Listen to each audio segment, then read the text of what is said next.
Okay, welcome everyone. We're going to get started in just a moment. Just waiting for the top of the hour here. Welcome to anybody who is watching on YouTube with us today.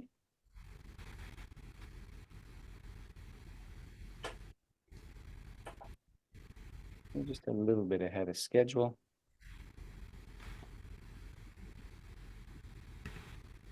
Okay, and now we're at the top of the hour. We have our attendees coming in here to the live room. Welcome to the Friday webinar, everybody. It's nice to have you all here today. And we have our regular contributors, Eleanor and Cecile, with us today, talking about the music of Laure Choisy. And we'll get to them in just a moment. Just a few words for those of you here live and for those watching on the replay. Our spring session exams are now open for registration. We've made some significant updates to that procedure. And I just want to go over that briefly for everyone, just so they understand if you have students that you want to submit for exams for this June. These are for in-person exams only. So if a student wants or prefers an online exam, they will always use the Flex e-exam registration option now. If students are going to register for an in-person exam, they would use the June option. And you'll see now we only have 21 centers listed there that are potentials for June. There are 2 centers, Fort St. John, BC and Grand Prairie, Alberta, where we may not be able to, it depends on the numbers that come through, but we're hoping to be able to send an examiner there. Everywhere else, we have local regional examiners available. And so even if they are small numbers, we should be able to hold in-person exams in those centers. So again, if students want an online exam, they don't register for a spring-June session exam, they register for Flex e-exam instead, and then they can get in that way. And please allow, I'd say 2 weeks notice for now, but starting in May, you should allow 3 weeks notice. And in June, for a June exam, they should allow 4 weeks notice when scheduling those Flex exams. In terms of upcoming webinars here, I think for the next 2 weeks, I have to take off. I'll be out in Newfoundland adjudicating the St. John's Kiwanis Music Festival. And so we're not going to be able to host anything for the next 2 weeks.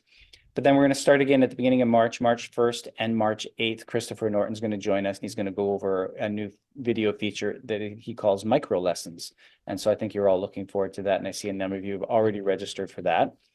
March 15th on that Friday, we're going to take that Friday off. In a lot of Canada, there's a March break and it's hard to get an audience and get things and get a guest for that matter to come in. But Friday, March 22nd, I've just booked Dr. Scott Price, who's at the University of South Carolina. He's got a really neat book that I saw in Chicago last year at the NCKP conference, and it's called Autism and Piano Study. It's a really neat book. It gives you a basic vocabulary of how things go. And I'm going to have him on March 22nd. This will be a really important presentation, sort of a special thing that we don't do very often.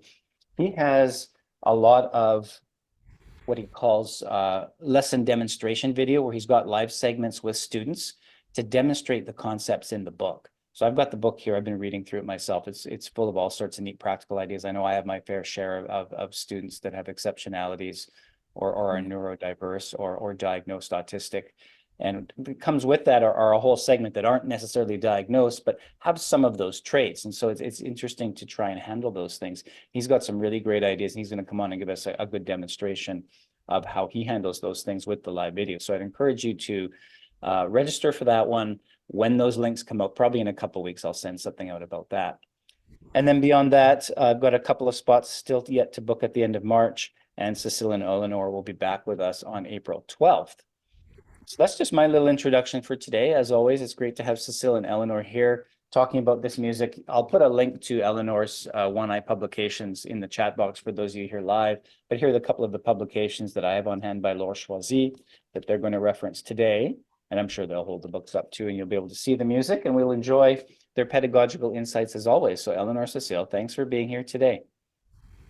Thanks, Derek. It's great to be back again. So today we're going to go through some of the music of Laure Choisy, and specifically we're going to focus a lot on the grade 8 repertoire that can be used for exams. They're on the Conservatory Canada syllabus, and they can also be used as teacher's choice for any RCM exams.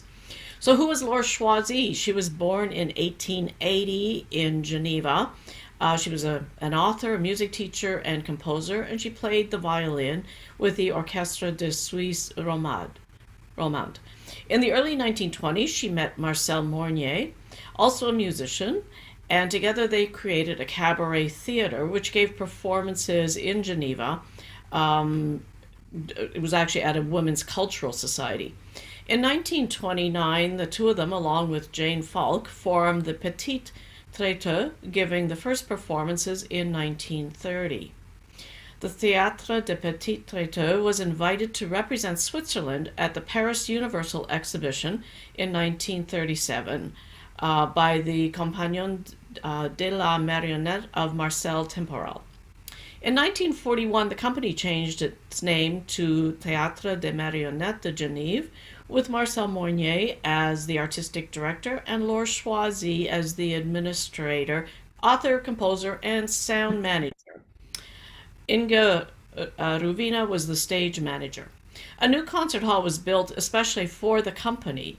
The theater is the oldest theatrical institution in Switzerland and is still in operation today. So Laure Choisy wrote comedies, sketches, and adaptations for the theater. She also composed a number of works for violin and piano, voice and piano, as well as piano solos. And I think, Cecile, you talked about she was known to you in Quebec.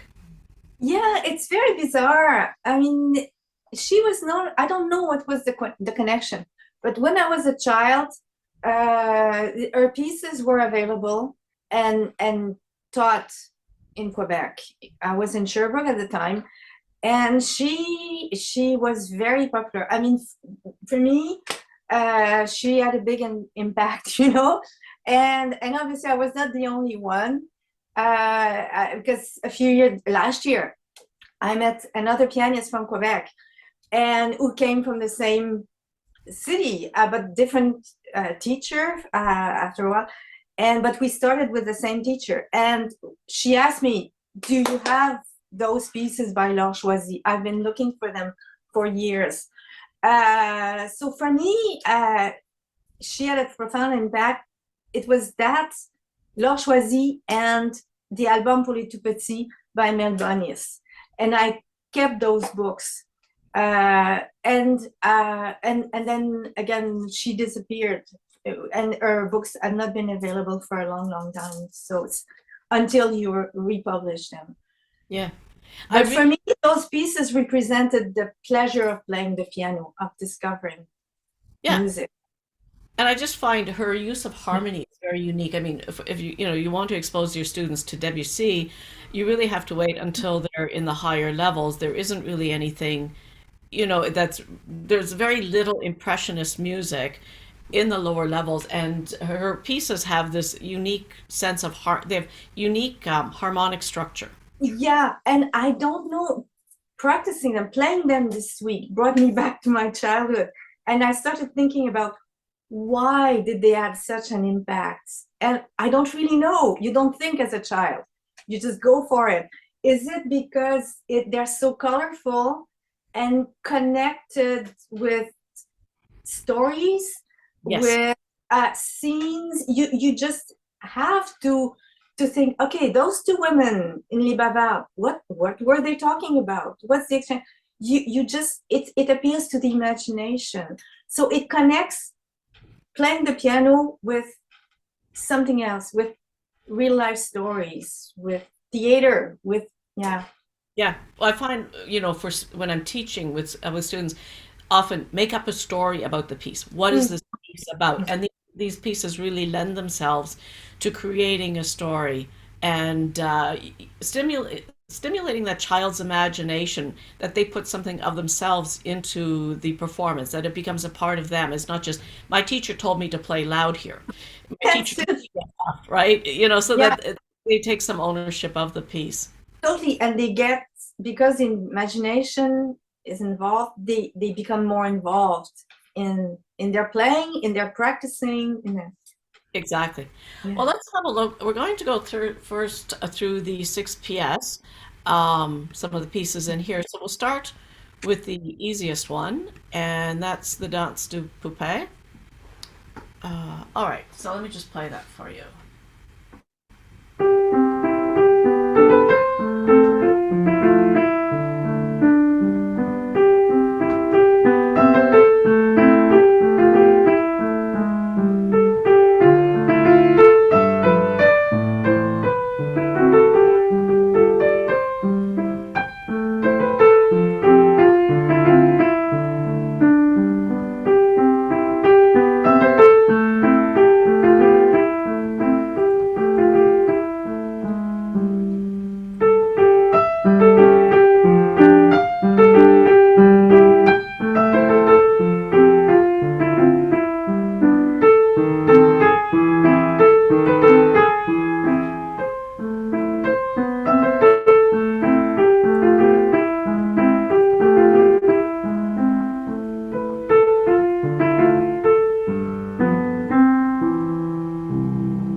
this one is at a level 3, so we're just going to go through some of these rather quickly, and then we'll focus on the grade 8.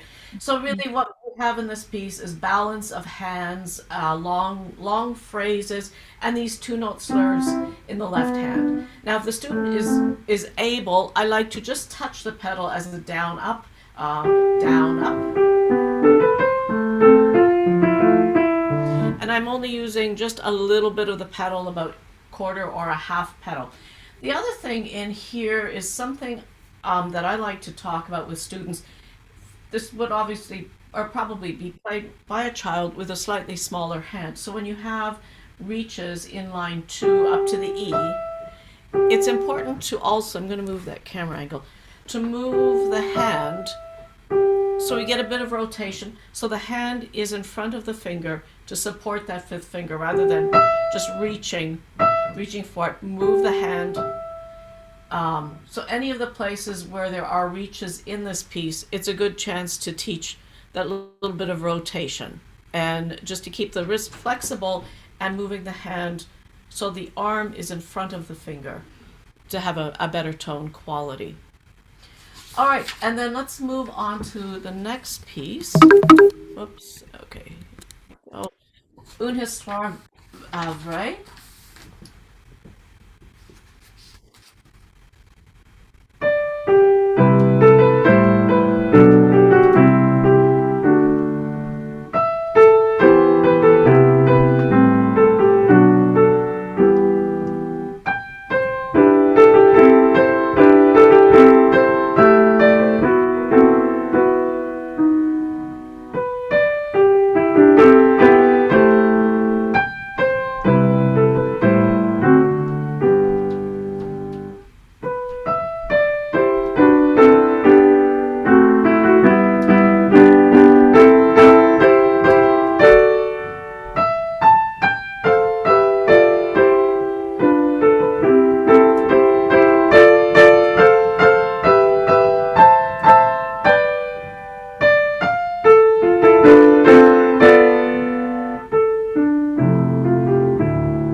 This is one I think where the storytelling really can be effective. It's a true story, and there are places in here, for example, the phrase that begins at the very bottom of the first page and continues on to the second.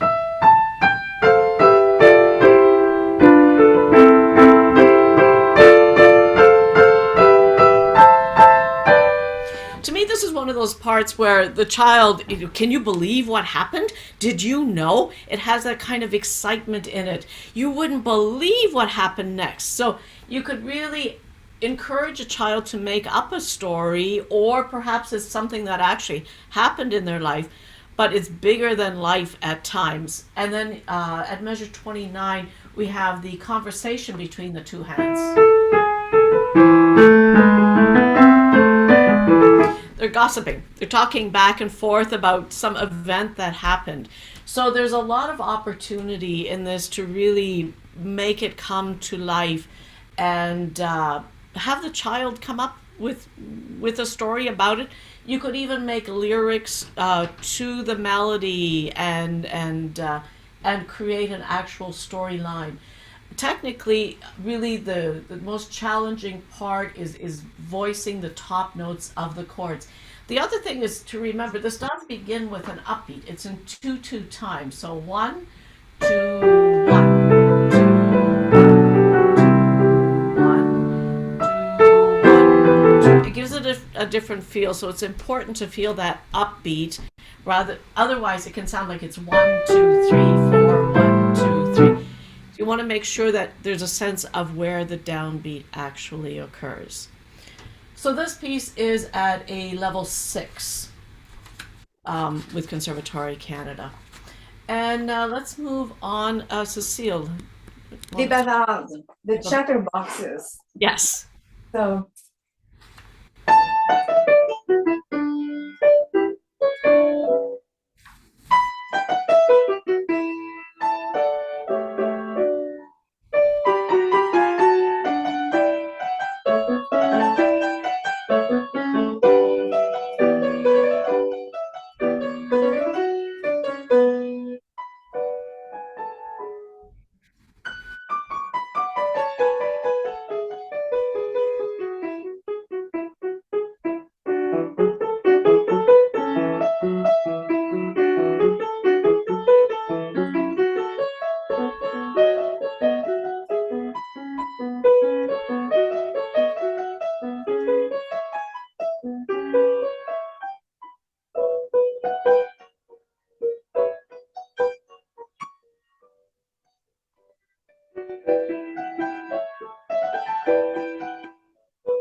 Very lively. To me, I mean, it's the storyline is two women who knew each other, who meet by accident on the street. Very different characters. One is extrovert, staccato touch, and the other more reserved, more introvert.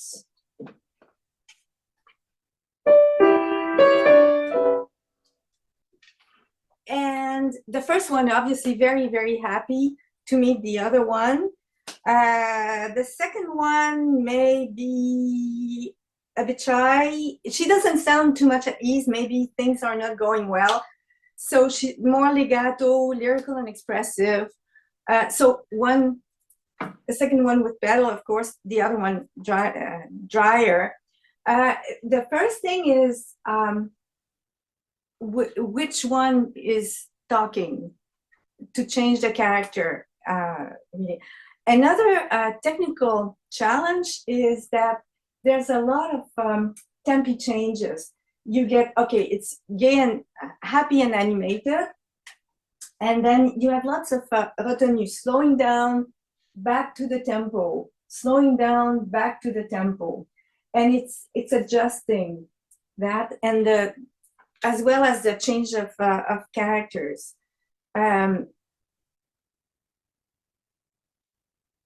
Quick sudden change of articulations that go with the changes of character. Technically, there's a very interesting passage, top of the second page, when it goes, where the phrasing is off. In terms of pedal, there's not much, no indications from Laure Choisy, but the pedaling is natural in a way, you know, with the legato passage, it makes them sing better, as we said, and it goes with the second character, and the dynamic contrast also. So a very colorful piece, and it seems to end well. And again, that's my storyline. Towards the end, when she goes, it seems like at one point the first character realized that there's something not quite right with her friend, and she's listening more and more with the staccato going.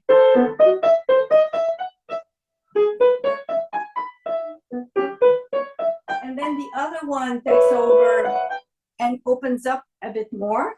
And to me, it's the first one that ends the piece, kind of ending on a positive note, reconnecting for good. And so for me, this piece it's a piece about friendship. The next one is En rêvant. Oh, I should have said that this one is at level 7.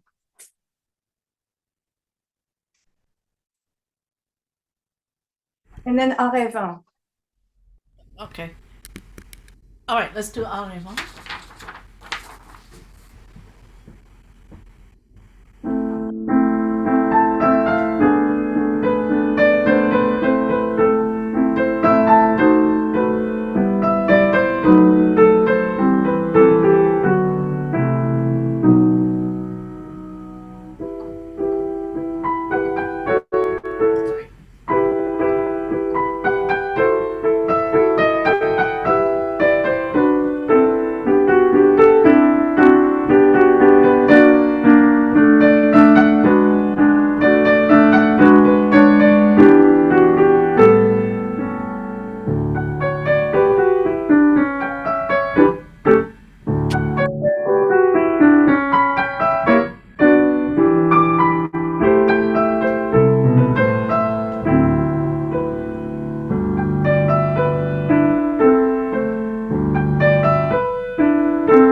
So this charming piece is a level 8 piece, and really great for a student who's musical and has an imagination. I love the color changes. We go from the A minor,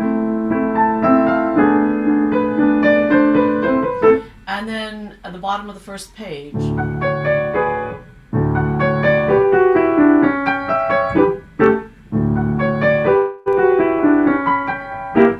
totally different character, happy. So it's dreaming. So all the things that happen in a dream, the darker issues, and then happy memories.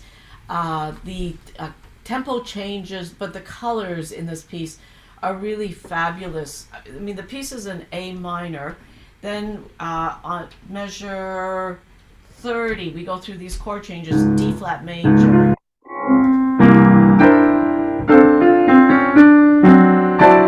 and into G major,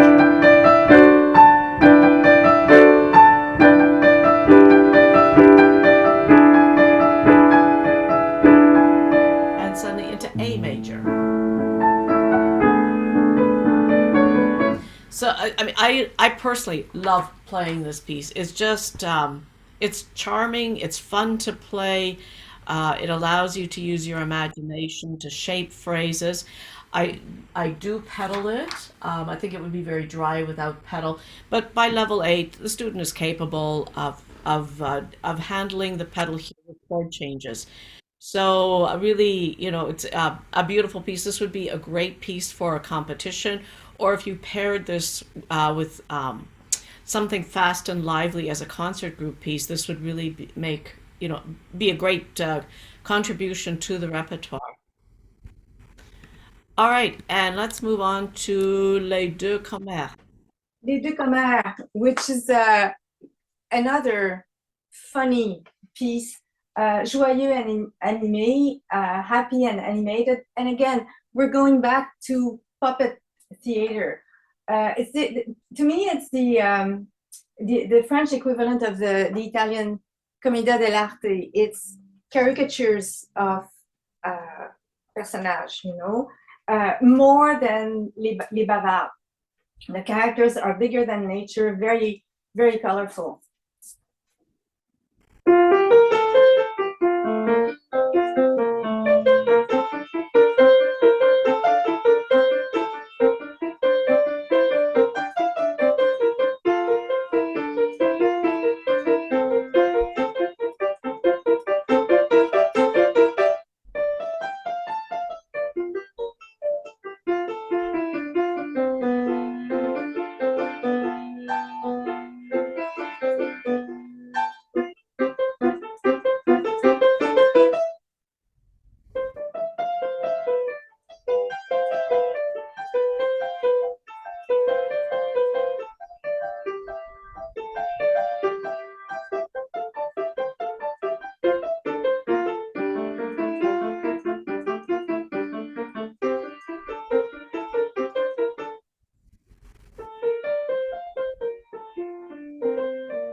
Again, very bright, very funny. It's two women meeting. Sometimes they talk one after the other, imitation process. And sometimes you have the feeling that they talk at the same time, not listening to each other.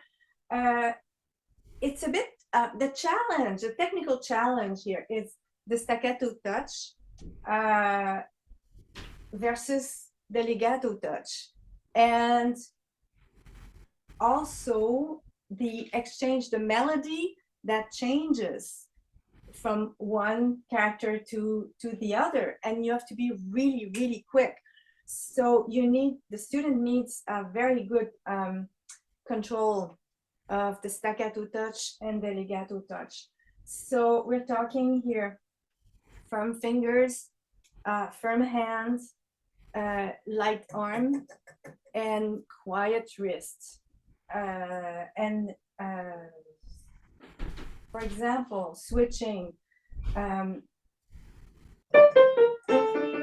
right hand at the beginning, bar 6,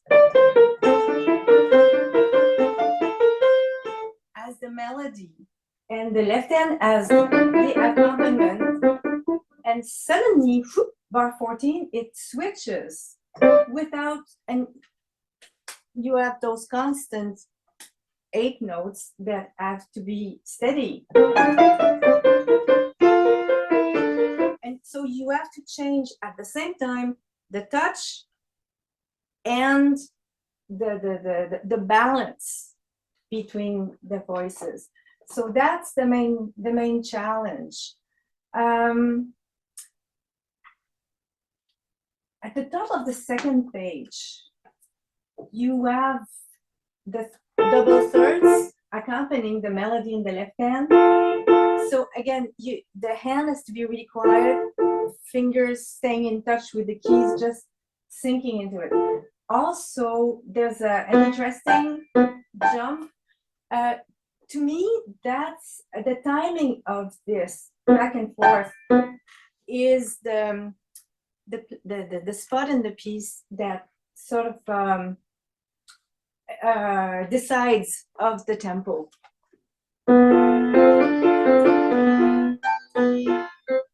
You have to know how much time you need to get back, so the tempo, the pulse is not affected. The pedal, of course, is necessary there to hold the beat. I like to use it starting bar 28 so that the melody comes through a bit better. I'm looking at my sheet here. It's always projecting the line. For example, second line of second page.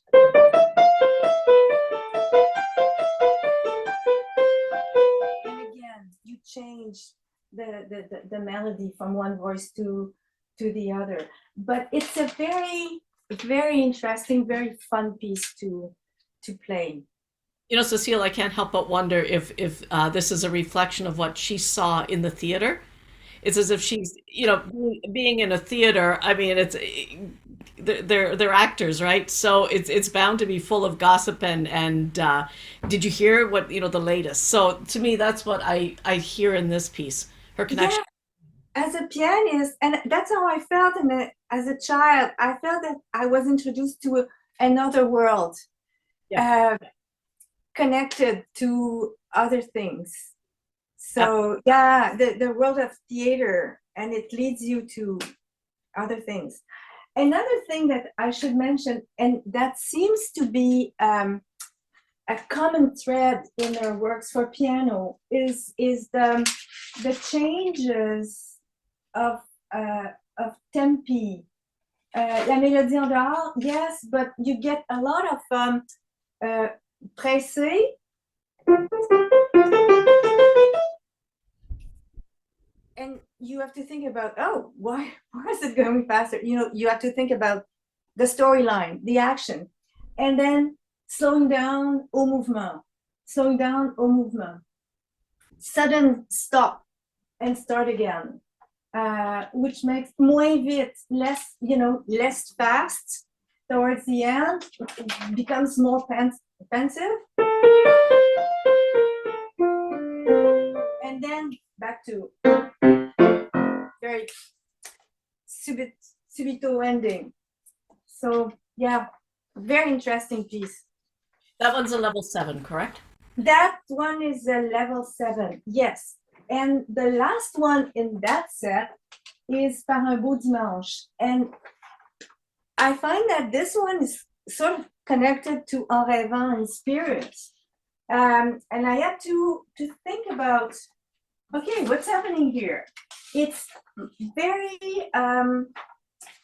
it's more poetic, I would say. And this one is level 9, I believe, right? This one is level 9, and it's very subtle. It's all about colors and sounds.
piece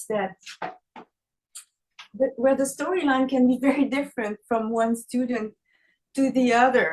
Par un beau dimanche on a fine Sunday. To me, the beginning is like you have the 3-bar introduction. It's like the call. The last note, the last G, being the first note of the melody. So I think that's really interesting as a fermata. So the student is playing, we're playing with the sound decay here. It's accented, and then the sound diminishes till you get to the pianissimo, leading to the color you want for le chant bien en dehors, quiet, tranquil, very lyrical, but soft. So the beginning, assez vite, quite fast, and then when you get to the melody, slower and quiet. So the beginning has to, you have to think about it. It's soft, but it has to be energetic. Again, we find often throughout the piece, her pieces, la mélodie bien en dehors, the melody well, how would you translate that? Well above the accompaniment, projecting very, very well. And it's kind of that kind of situations bring the students to listen to the sounds that she's creating, which is often they're so taken by what they're doing that listening comes second. So it's bringing that back to the essential. Also, you find the accompaniment repeated notes.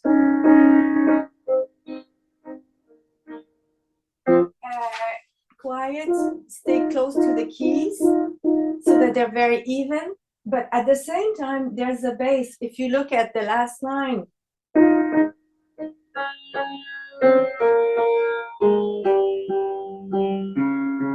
so the bass notes have a contre-chant, a secondary melody. That's important. So that you need to think about the presence of each finger, so that you have a nice tone to those notes that they sing also. Quiet hand again, and you think arm weight, all that working as a unit.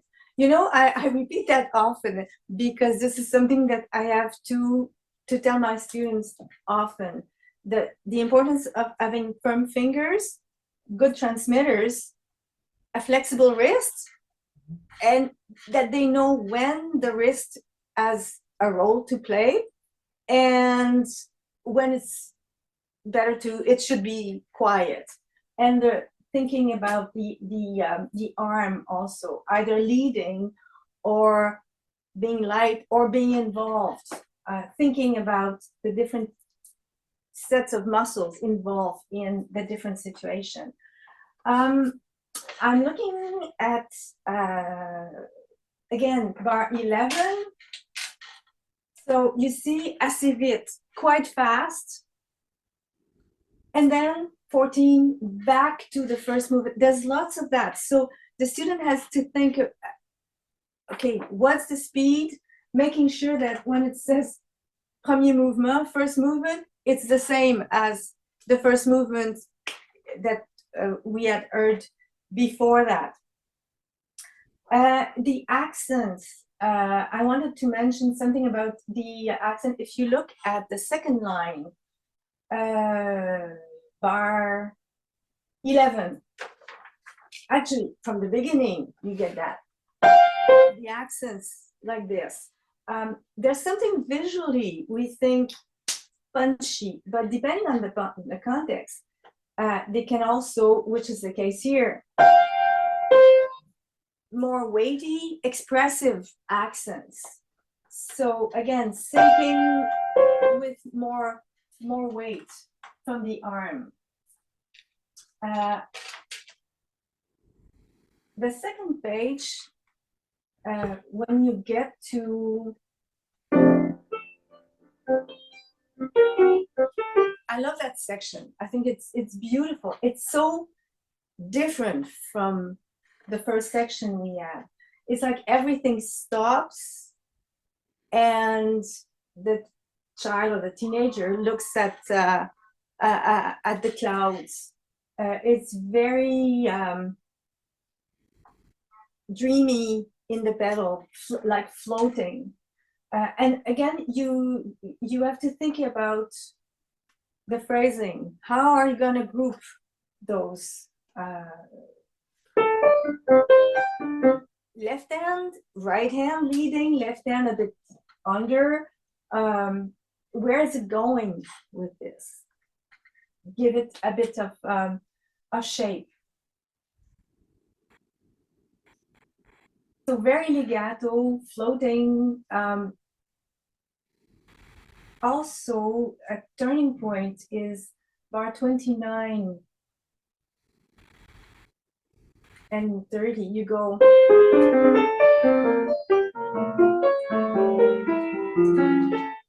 You go down, and there's a semitone that gives a really, really interesting colors and need to be brought out a little bit. So I think that covers it. So for me, this piece is the pleasure of being on Sunday, having nothing to do, and just enjoying the leisure time that you have for a day. But it's a beautiful piece, full of details, you know. Those opening bars to me might be church bells ringing. Ah, see?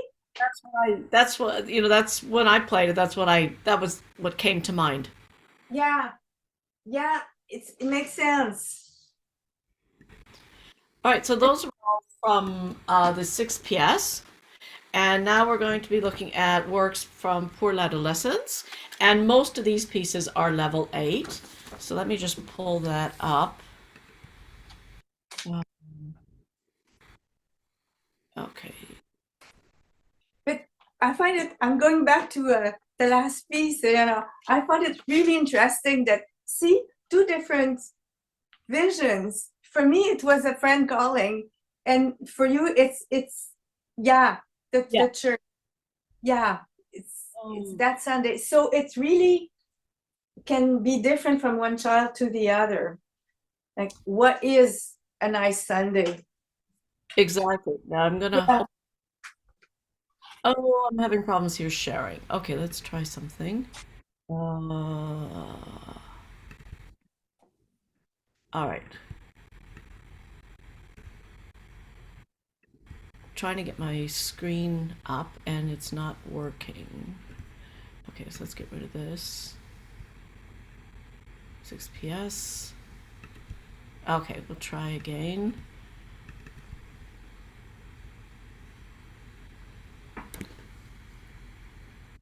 Give me a minute here to pull this up.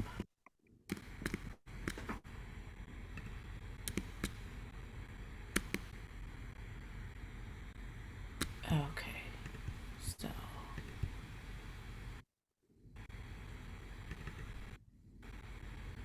there we go.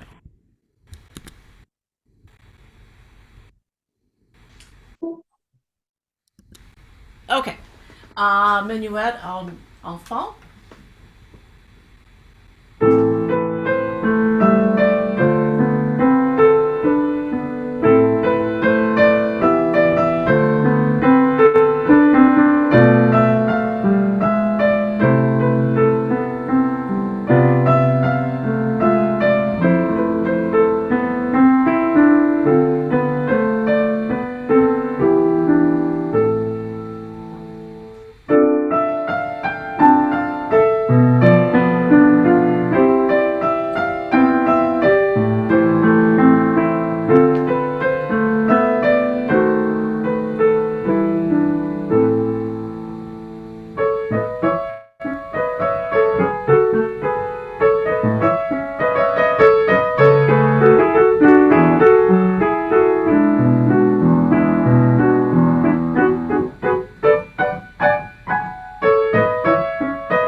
again, another piece full of color and real beauty, beautiful lines in this piece. There's something that comes up in here that I wanted to discuss because this is a perennial problem when you have a smaller hand. So if you look here, we have a tenth. I can't reach a tenth, and often students this age can't reach a tenth. In this case, I put the C in the right hand. So we have, so I just take the C in the right hand. However, if you look in the next line, that's not really possible here. You'd have to reach a tenth in the right hand.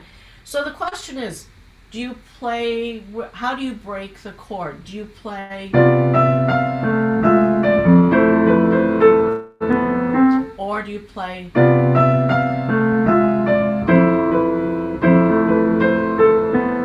you put the F ahead of the chord and break it, or do you slip the A in afterwards? So there's more than one right answer. In this case, I think it sounds okay. It doesn't break the line to play the F slightly ahead. But then on the next page here, these two, I feel like if you play, feel that blup, blup, it interrupts the line. So there,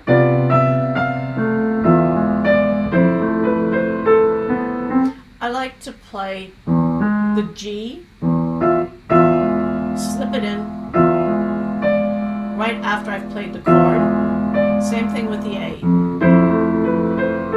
Or you could do a mixture.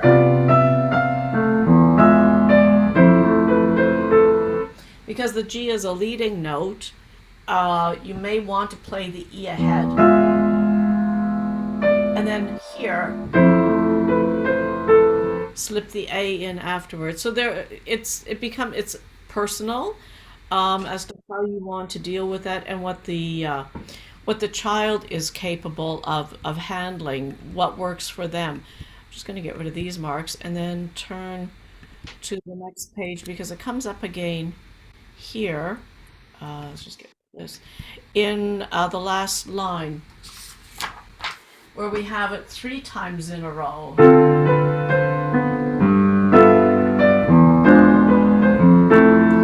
And there I feel if you put the bass note ahead, it really it really distorts the line.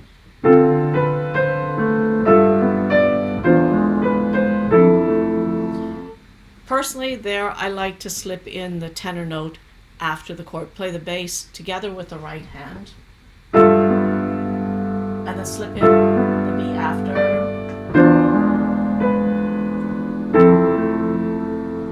I just feel what's most important here is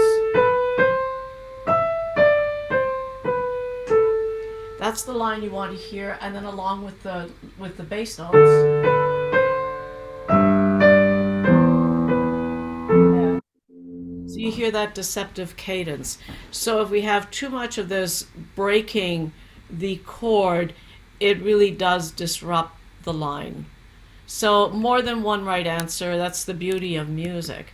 Then from there on, it's again projecting top notes, phrasing, and pedal. And there's a lot of interplay. The tenor line has some really beautiful reactions to the melody. So if you just play the melody and the tenor.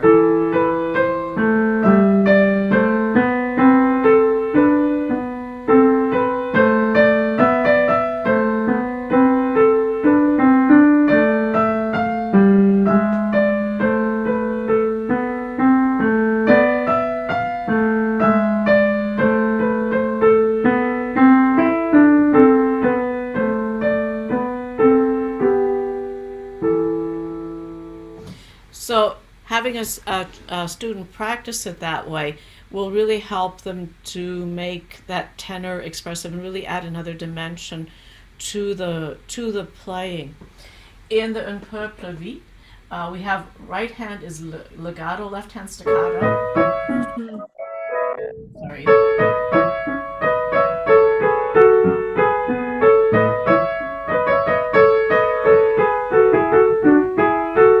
So this is a great place to practice those double thirds and making sure they're legato all the way through. I remember when I was a child, we actually had to play scales in double thirds, and it's too bad all the conservatories have dropped that requirement because it is useful.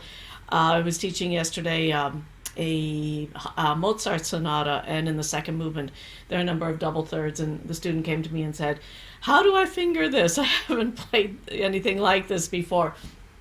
So we looked at it. I said, "Thank you for asking that question. What's the fingering I should use?" Because I keep telling my students, fingering is your friend.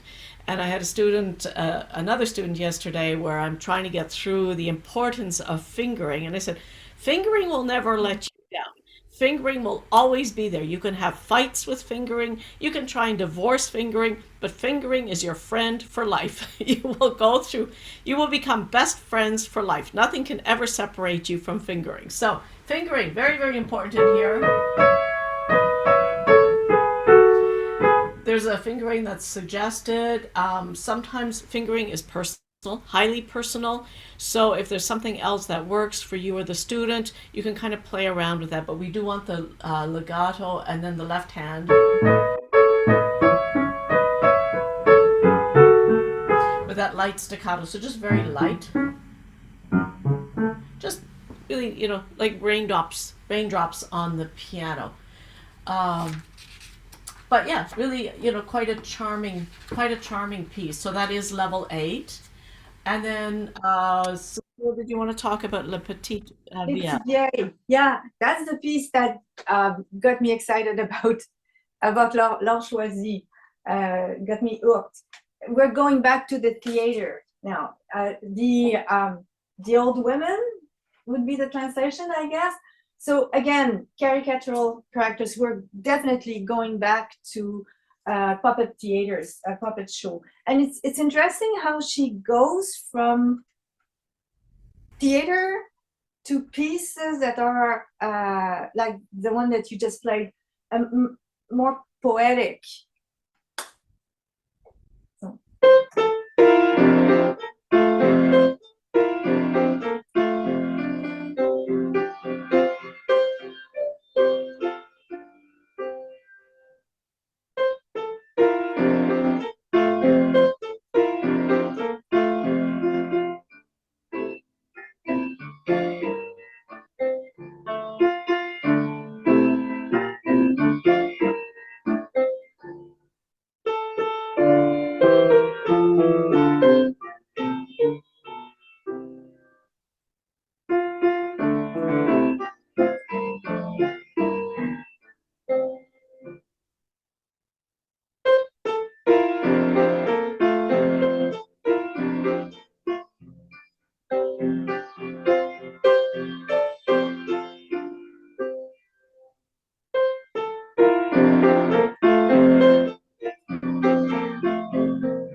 So, moderate tempo,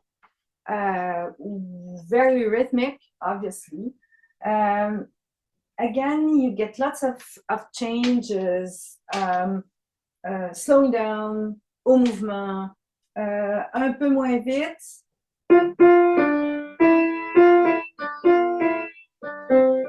More lyrical, and then back to au mouvement. So again, that's one of the tricky things of the pieces to adjust so that the storyline is convincing. Staccato touch. That's just from the beginning. That's what creates the character. And again, firm fingers, quiet wrist, arm and wrist and hand work together as a unit. Think trampoline. That's what I tell my students, and the image clicks. I was reading an article yesterday about the role of the arm, and I like the author at an image. He said, think of the arm as a hanging bridge, suspended robustly at both ends, but remaining ultra flexible in between.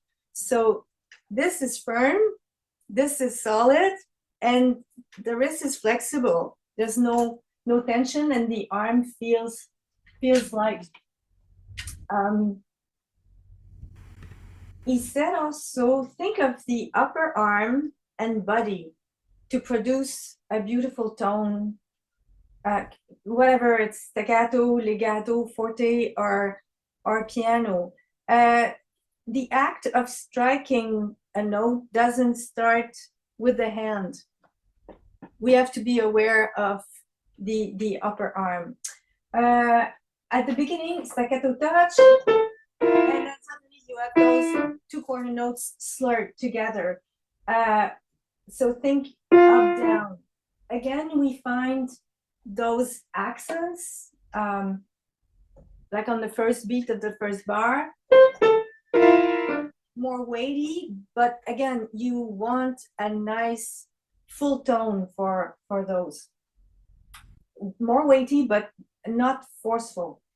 It's enough to, often you have students who feel, oh, they see forte, and they push, they add extra weight.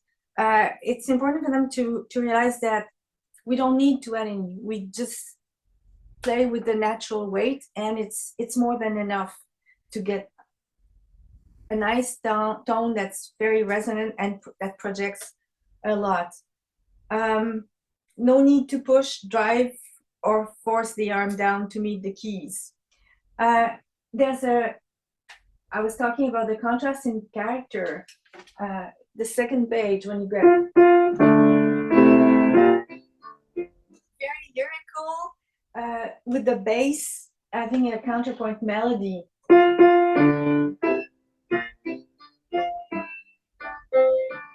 So like in the preceding piece, it helps to the student to play both voices together and match, so that the left hand has a nice tone and sings. There's presence in the fingers.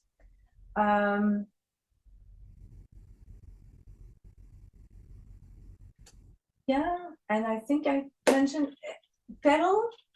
There's some, there's some precise indications in this piece that are different. If you look at the very beginning, it's the effect of the pedal that gives more ring to the fifths in the bass.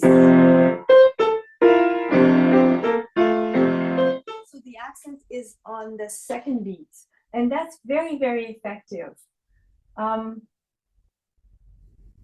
Another special effect is the second line, where she indicates to change the pedal with each beat, actually.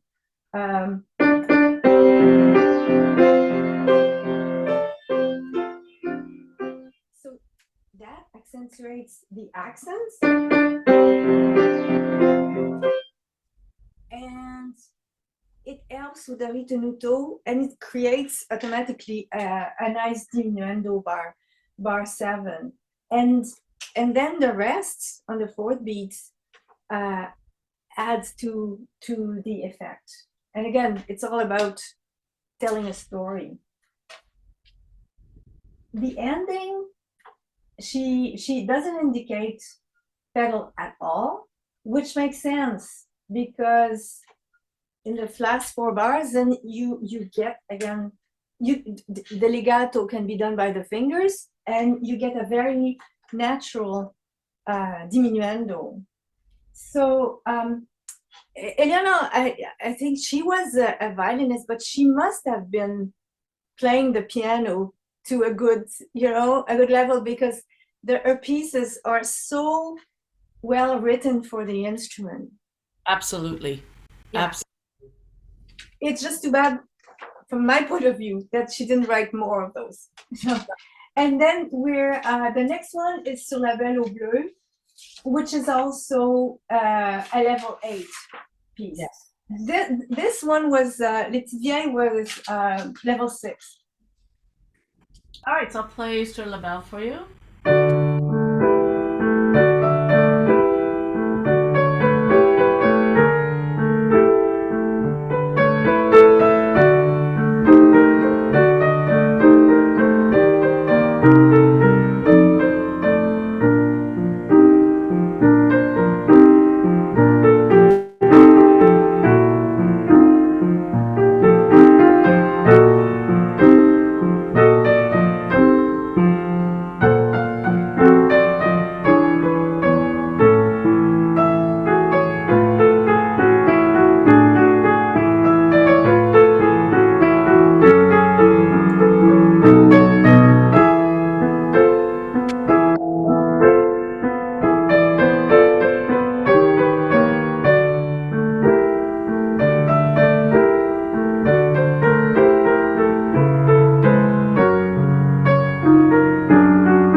So, key changes galore. We have two main themes in this one. The opening,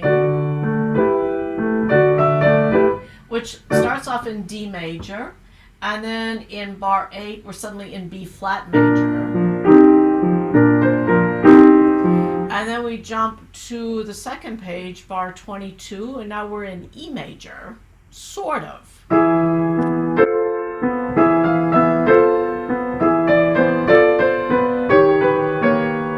And then in sort of D major, D minor.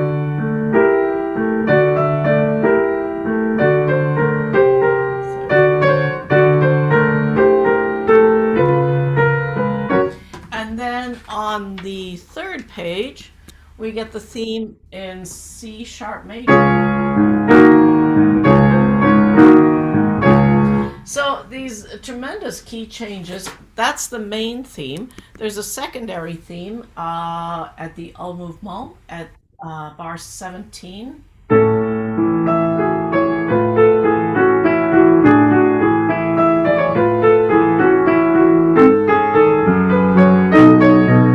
then reverts back to the first theme. That second theme comes back at bar 28 in F sharp major.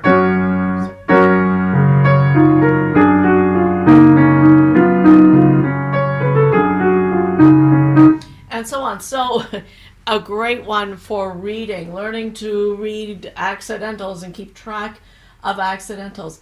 But it has a lovely, tranquil quality. Again, this whole ability to tell stories.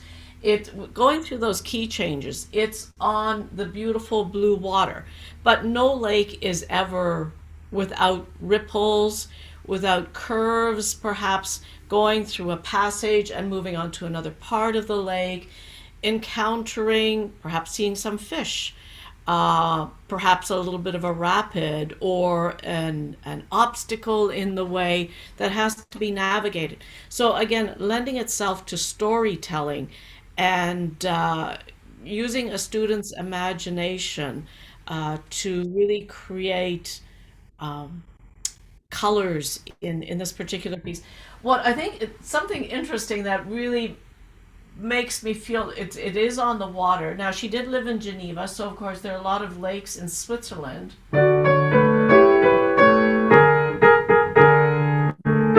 At first I thought, is that correct? It can't be correct.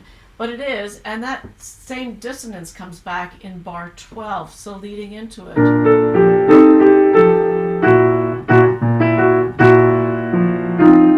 So what is that? That's a little bit of a ripple, or perhaps that's a fish that came by, or a tree branch in the water. You know, you can really use your imagination as to why that dissonance. But it's a charming piece, and again, all these tempo changes, and students do tempo changes whether we like it or not. How many times do we tell our students you have to work with a metronome? You know, you can't speeding up here, you're slowing down here, because sometimes that's just the way they feel the music. But of course, if the composer hasn't indicated it, you can't just speed up and slow down as you please. So in Choisy's music, it's like she's anticipating this is what children like to do. They like to speed up and slow down, and she's giving you some license to do that in the music. And same thing with the dynamics. There are dynamics, but not all of them. For instance, in we have mezzo forte at the beginning, and then we have a mezzo forte in bar 14.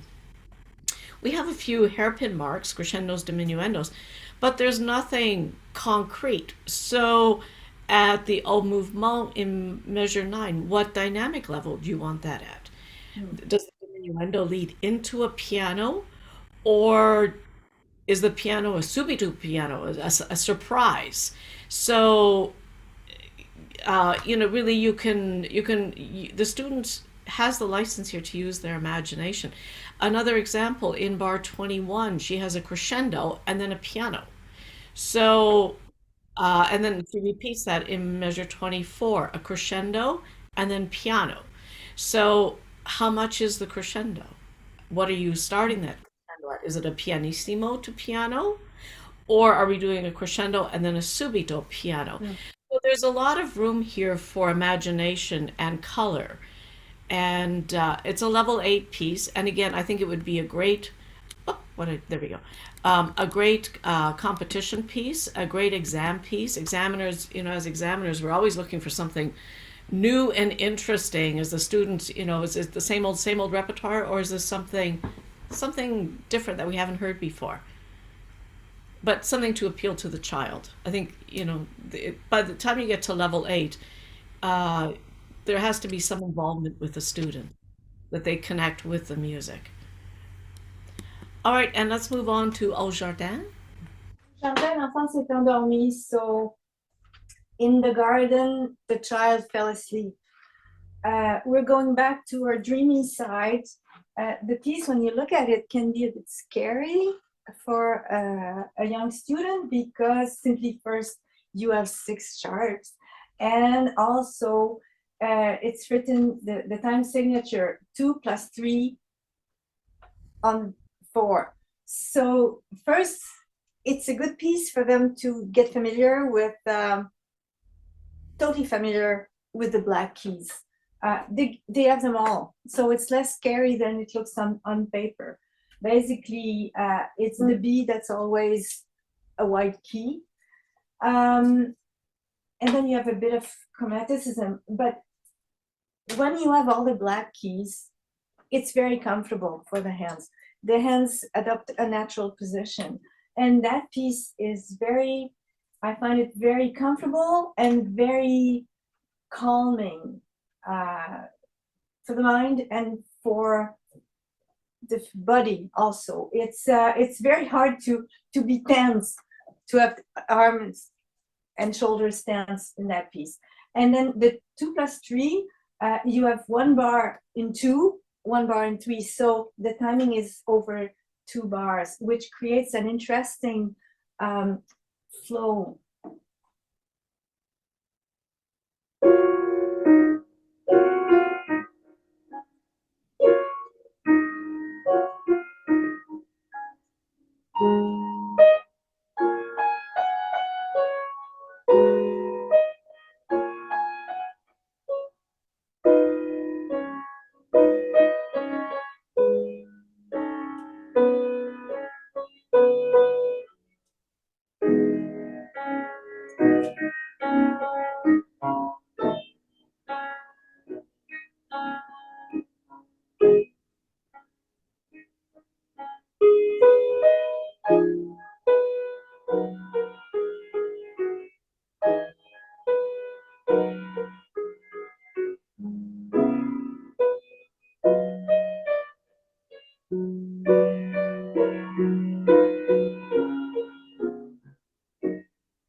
So very poetic. It's a lullaby, very soft, quiet, and tranquil. As I mentioned, it's all black keys, so flat fingers. The melody is most of the time in the right hand, but the left hand, the fingers have to be very present. So we need a full tone, even in the pianissimo. One thing that I found interesting is that there's no indication of pedals except at the beginning where she mentions two pedals. So both pedals, obviously for sound effect, sound colors. So she wants the soft pedal at the beginning to be released bar 5. And it comes back later, bar 48. Very legato, the pedal again throughout the piece. Many notes are slurred by two. It's a question of balance often. For example, bar 13, the third line, you get after both ends playing the same, doubling each other. You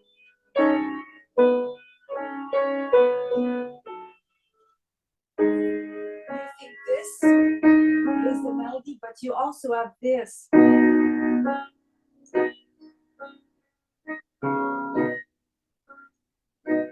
And rhythmically, it's interesting also what she does, repeating the notes and changing. One, if you look at the last line, I find the fingering, the writing and the fingering a bit tricky. You have to, I'm talking right hand here. G sharp, D sharp, G sharp. You have to play that with 1, 4, 5 so that the D sharp can go to the B for 2 legato. And then she says 1, 3, 4, 5. But to do this, your hand has to twist a little bit, and the timing that it takes just creates the ideal rubato to make it expressive and to get there with enough sound to create an impact, and then the diminuendo following that. And again, storyline with all the tempi changes that happen. For example, bar 9, where you have a ritenuto just before, change of key, suddenly you're in D major, it's happy, and it says a bit faster. She gives you the storyline. The child wakes up and smiles at the lights, and I just love that section.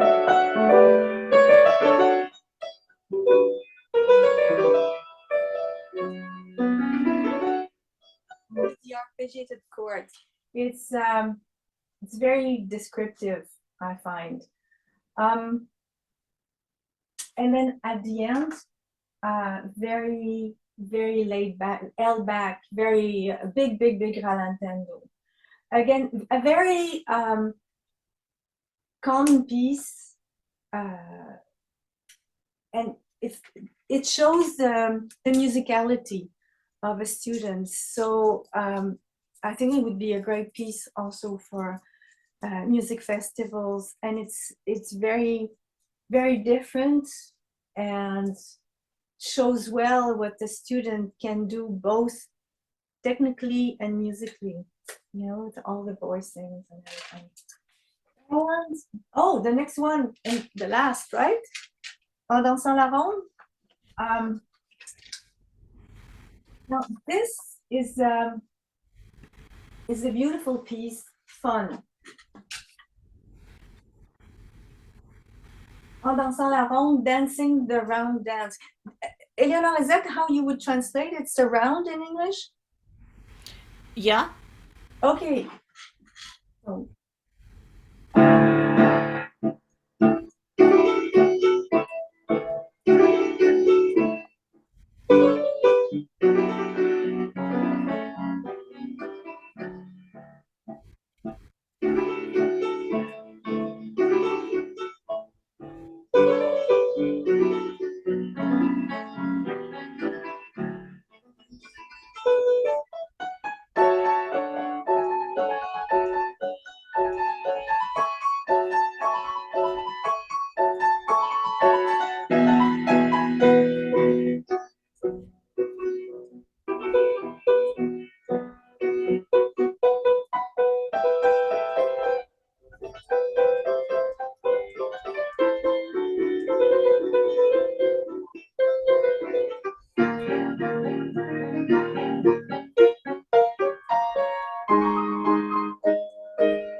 So lively and happy.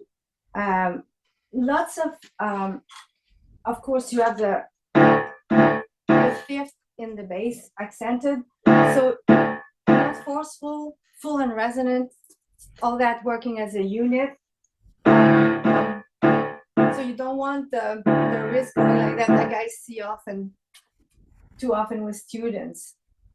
Firm hands, firm fingers, and prints for the fifth. That's the interval that comes And something throughout. is, I usually tell them to think of jumping on a trampoline. That's it. That's what I do too. Yeah. Yeah. Trampoline image is a really good one. They Yeah. get it immediately. Of course, another the main technical challenge is the double thirds.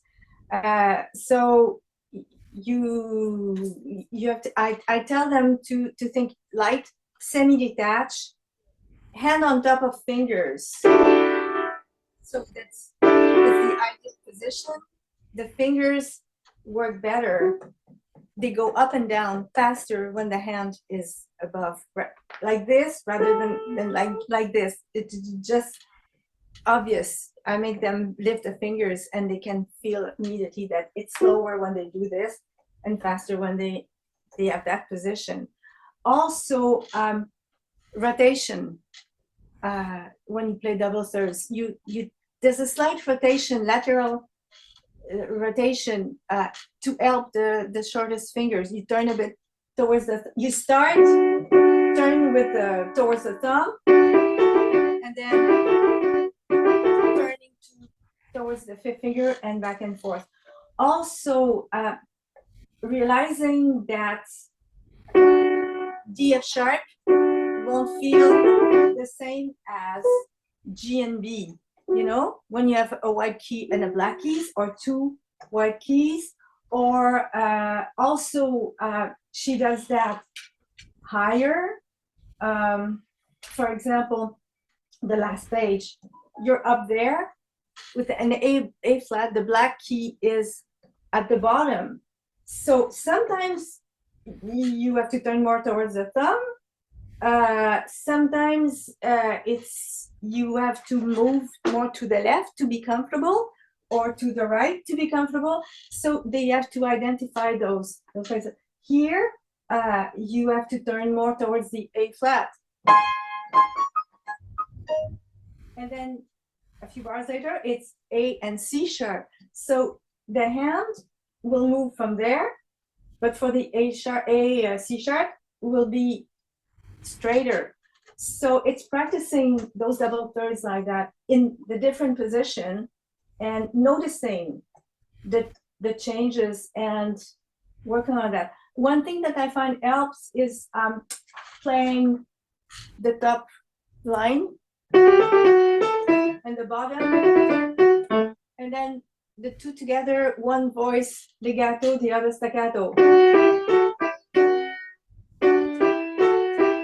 Develops the independence of the fingers. The pedal, most of the time it's rhythmic, of course, with this. And 7 and 9, I was thinking you could have a special effect by lifting with the 8th note.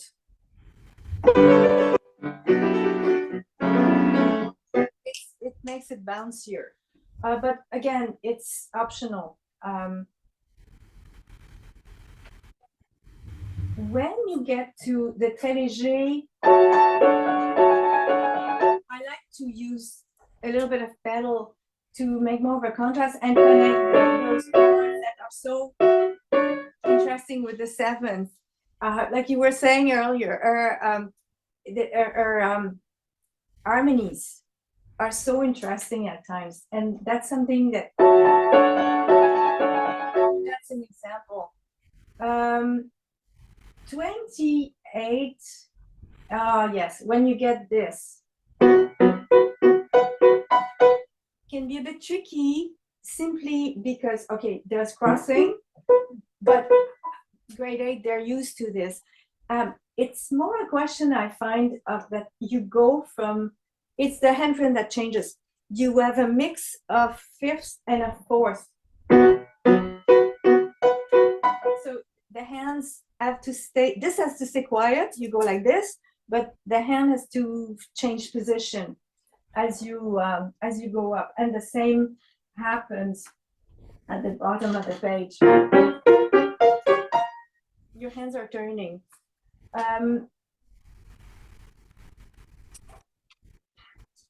38, bottom of second page. Again, you get 8 notes grouped by 2, and with those accents, and you want them weighty, expressive, and this is a place where the wrist needs to do some work there. This one is more straightforward in terms of tempi changes. You get the vif aiguë, très léger, very light, that has more to do with the character, lighter, and then it's at the end really where you get the tenuto. And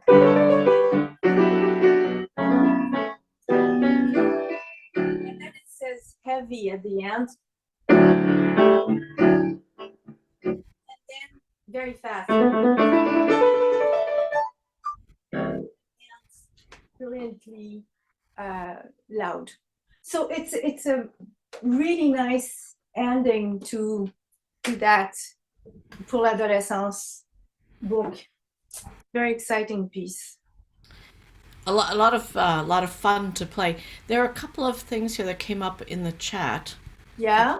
Questions. Not sure how I can get through these. See if I can find them here.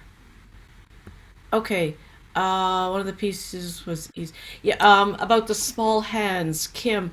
I think they are suitable for small hands or smaller hands. I mean, the only piece that really has the larger reaches was the one I talked about breaking the tenths in the left hand. But that's the biggest reach in any of these. So there's not a lot that can't be dealt with. Like by the time, especially by the time they get to level 8, they're usually a little bit bigger anyway. They're a little bit older and are able to reach, but they fit well under the hands. They're not. Sometimes you find pieces that just are almost impossible. They've got big boards. It's difficult. For a child. I have small hands. My daughter had small hands. A lot of my yeah. So, there's to play Rachmaninoff for me is difficult, very challenging because my hands are just not big enough and I can't wrap my hands around those chords. But these pieces do work well, for students with an average or, smaller hand. You can get and the pieces that I presented today, I didn't see any big leaps, any big stretch. A few leaps, but nothing, Yeah, nothing that can't be managed. No. I did see one other question at one point there. Someone had asked about the piano syllabus and if it had been updated. So we did an update a little over a year ago now to put over 250 pieces by women and BIPOC composers in the classical piano syllabus. And we've got another one that we're going to probably push later in the summer or the fall to get some of the more recent editions that Eleanor has published and other things that her and Cecile and others are finding. So you'll already see a bunch in there, but there's more to come. And anything you see here that, or you find yourself that you want to use on an exam, a student really likes the piece and it's not yet in the list, just let us know. We'll appraise that at a particular level. And of course, you can use that as a free approval, just like any of the other pieces on any of the other syllabi for CC. We're about an hour and a half in now, so I think we're going to stop there for today. I don't see any other questions at the moment. But thanks both of you for, again, such a comprehensive look and pedagogical insights here. As always, it's really great to have you both here, and we're going to have you back on April 12th. Just quickly, what do you plan to speak about on April 12th? Do you have a topic in mind for that day? We're still waiting on some news from the US. So hopefully we'll have some news very shortly on that. Okay, very good. We look forward to that. Hope everyone has a great weekend. Thanks for joining us here today. And we'll see you next on March 1st with Christopher Norton for a two-week session there with him. Thanks, everyone. Bye for now. Bye. Bye.